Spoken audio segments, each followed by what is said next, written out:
শাকিব খানের বিপরীতে নায়িকা না হওয়ার সিদ্ধান্তটি এখনো আছে? আমি কখনো বলিনি যে আমি হবই না, হ্যাঁ। আমি করবই না, মানে আমার তো কোনো এখানে না বিরোধিতা হওয়ার করার কিছু কিছু নেই নাই কিংবা আসলে। ক্রোধও নেই। হ্যাঁ। আমি সবসময় বলেছি ক্যারেক্টার ডিমান্ডটা করতে হবে। ক্যারেক্টার যদি আমাকে স্যাটিসফাই করতে পারে, আমাকে সন্তুষ্ট করতে পারে কিংবা আমাকে কনফিডেন্ট দিতে পারে, জীবনের সাথে কাজ করার পর আসলে শুধু আমার না, আমি মনে করি আমার দ্বারা যদি আমার সহশিল্পীরও কোনো একটা খারাপ কথা ওঠে, এটা আমারই আসলে গায়ে লাগার কথা। আমি চাই না আমার যে কোনো সহশিল্পীর আমার জন্য ক্ষতি হোক।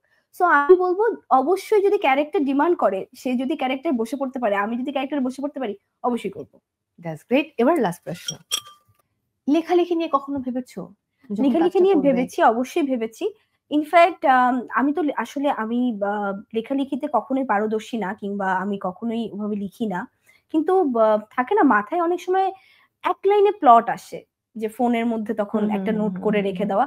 যদি ইন ফিউচার কখনো কাজে লেগে যায় কিংবা যদি নিজেরই মনে হয় যে এবার একটা ডিরেকশন দিব, একটা গল্প দরকার, তখন যদি কাজে লেগে যায়। এইজন্য হয়তোবা দেখা যায় মাঝে, মাঝে কিছু সিনেমা দেখতে বসলে কিংবা কোনো বই পড়তে বসলে তখন ইন্সপায়ার্ড হয়ে আসলে কিছু প্লট মাথায় আসে।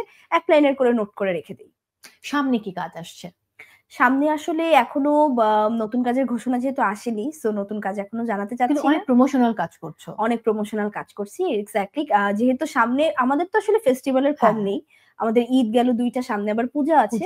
তো এবং বাঙালির তো অনেক ফেস্টিভ্যাল। তো সব মিলিয়ে ফেস্টিভ্যাল গুলা কিংবা ফেস্টিভ্যালের বাইরে ব্র্যান্ডসদের সাথে কাজ হচ্ছে অনেক বেশি। আপাতত এগুলো হচ্ছে এবং দেশের বাইরের ট্যুর কেমন ছিল? দেশের বাইরে এবার আমার লাইফের সবচেয়ে লম্বা ট্যুর। আমার ২০ দিন ২২ দিনের মতো আমি একটা তোমাকে ট্যুর ছিল। আমেরিকায় খুব মিস করেছি বাই দ্য ওয়ে। আমি অনেক খুঁজেছি তোমাকে, যাই হোক। সবাইকে জিজ্ঞেস করতাম, "মৌ আপু কোথায়? একটু দেখা করি।" বাট আনফরচুনেটলি আসলে আমি এবার কাউকে ওভাবে পাইনি। কারণ আমার ৩ টা শো ছিল ৩ টা স্টেটে। এটা নিয়ে খুব দৌড়াদৌড়িতে ছিলাম। আবার আমার আপন খালা থাকে বাফেলোতে। সো যার জন্য দেখা গিয়েছে ৩ টা স্টেটের বাইরেও আবার আমি বাফেলো গিয়েছি খালার বাসায় বেড়াতে। সো এইবারের ট্যুরটা দুর্দান্ত ছিল।